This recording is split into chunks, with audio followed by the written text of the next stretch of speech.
E eu quero compartilhar com você que nos acompanha também uma pesquisa que hoje foi divulgada pela agência Reuters e que mostraria de que maneira que está a corrida americana a partir do momento em que Kamala Harris entra de maneira mais firme ali na possibilidade dessa campanha. Ela aparece ali, seria 44%, se não me engano, né? A gente vai fazer a correção aqui, daqui a pouco eu trago para você, tá? A gente coloca ali porque, na verdade, Kamala Harris aparece com 44%, Donald Trump com 42%. De que maneira que isso deve mexer com as estratégias a partir de agora, hein, Fábio Piperno? Na verdade, Evandro, o que impressiona é que Trump acabou de sofrer um atentado, em seguida ele passou pela convenção, que é um período em que os candidatos naturalmente têm uma exposição muito maior e, portanto, uma tendência a crescer em pesquisas, e mesmo assim ele não conseguiu alcançar lá um teto maior. E aí a Kamala Harris vem e já nas primeiras amostragens se coloca em empate técnico com ele. Há, inclusive, uma segunda simulação desse mesmo instituto, apontando uma diferença até um pouco maior quando Robert Kennedy Jr. é também oferecido ao eleitor. Aí ela teria 42%, Trump 38%, Kennedy Jr. 8%. Bom, inicialmente isso significa que Kennedy Jr., nesse momento, ele pode atrapalhar mais Trump. Segundo, não é à toa o fato de que ela praticamente inicia sua campanha pelo Wisconsin, que é o estado onde os republicanos acabaram de fazer a convenção, e é um daqueles estados dos quais a gente só ouve falar em época de eleição americana, porque é um dos estados pêndulo. Esses estados, Michigan, Pensilvânia, Carolina do Norte, Nevada e também Arizona, são estados em que a eleição, na maioria das vezes, tem se decidido por no máximo 1%. Então, esse é um estado que se torna, nesse momento, crucial. Qual é a lógica dessa formulação americana que atribui a eleição do presidente a um colégio eleitoral e não ao voto popular de fato? É para que os candidatos acabem dando atenção a todos os estados. Então, se o candidato, por exemplo, se o democrata não quiser fazer campanha na Califórnia e o republicano no Texas, não vai mudar nada porque eles vão ganhar lá de qualquer jeito. Mas eles vão ter que ir toda hora para o Michigan.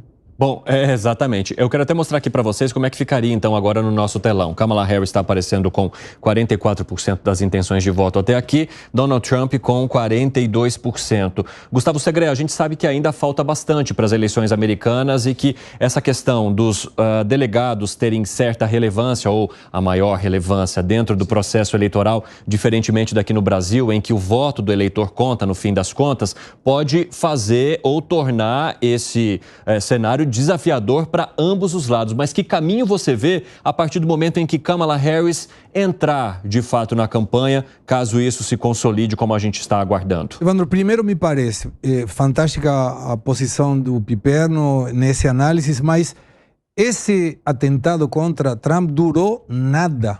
E aí foi uma jogada muito bem feita pelos democratas, quando Biden sai da contenda um dia depois, 2 dias depois. Então todo mundo começou a falar da retirada do Biden e não tanto do atentado do Trump.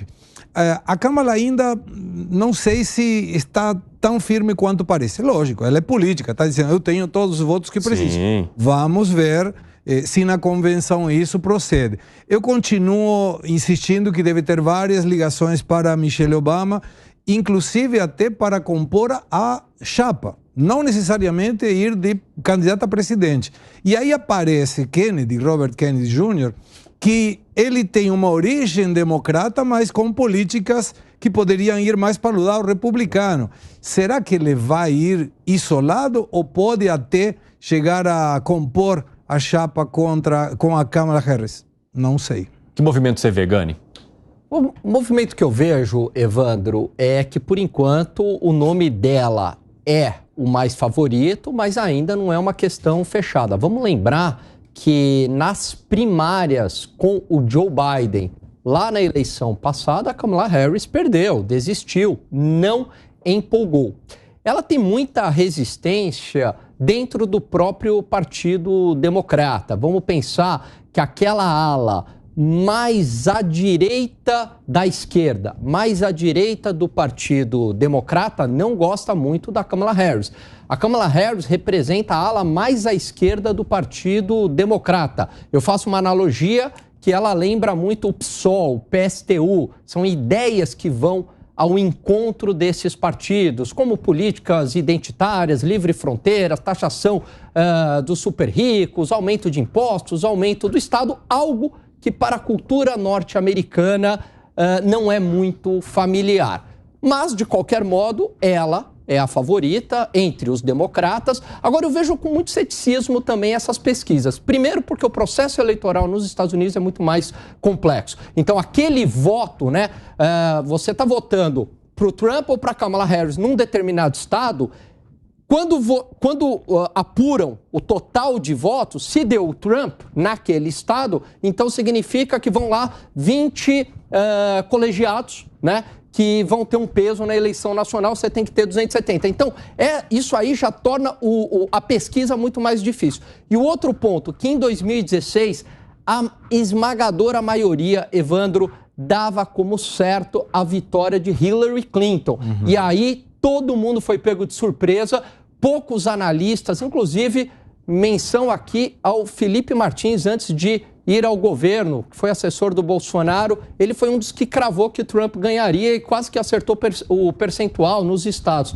Então, poucos analistas conseguiram prever que Donald Trump seria presidente dos Estados Unidos. Então, eu vejo também com muito ceticismo essas pesquisas de opinião por hora. Ô Fábio Piperno, nesse discurso de agora há pouco, Kamala Harris usou ataques bem intensos ali contra Donald Trump, né? Também falou sobre a experiência dela como procuradora no combate a crimes que ela relacionou também às apurações, às investigações, às condenações que Donald Trump já teve sobre inquéritos dos quais ele foi alvo recentemente. Ela menciona também que a campanha dele teria o apoio de bilionários, de grandes empresas, enquanto que a campanha democrata conta aí com o apoio do povo. Então, estabelecendo já certa diferença, dualidade entre ela e esse candidato que ela pretende enfrentar nas urnas, caso o Partido Democrata a oficialize. É um discurso que pode funcionar nesse momento inicial em que ela está querendo se apresentar como uma candidata forte contra ele?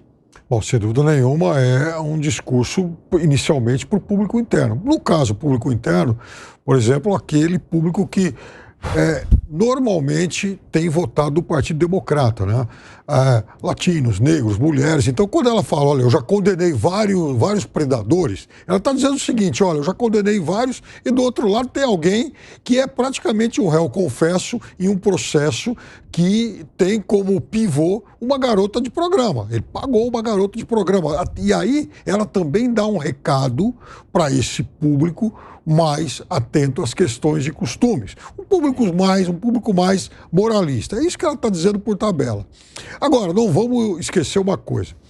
O Partido Democrata, nas últimas 8 eleições, ganhou no voto popular em 7. Isso tem muito a ver com as mudanças demográficas dos Estados Unidos, um país cada vez mais latino, miscigenado, etc. A questão é que às vezes ganha no voto popular, como aconteceu em 2016. A Hillary teve 2.800.000 votos a mais do que o Trump, só que às vezes perde no colégio eleitoral. Exatamente. Como aconteceu nas vitórias do Trump e na primeira do Bush. Então, por isso que a pesquisa ela pode errar e ao mesmo tempo acertar. Ela pode acertar a diferença no voto popular, mas às vezes ela não capta o que o colégio eleitoral vai de fato apontar. Quer arrematar algo, Segredo? Perfeito. Estou observando, enquanto o Piperno falava, as expressões da Kamala Harris.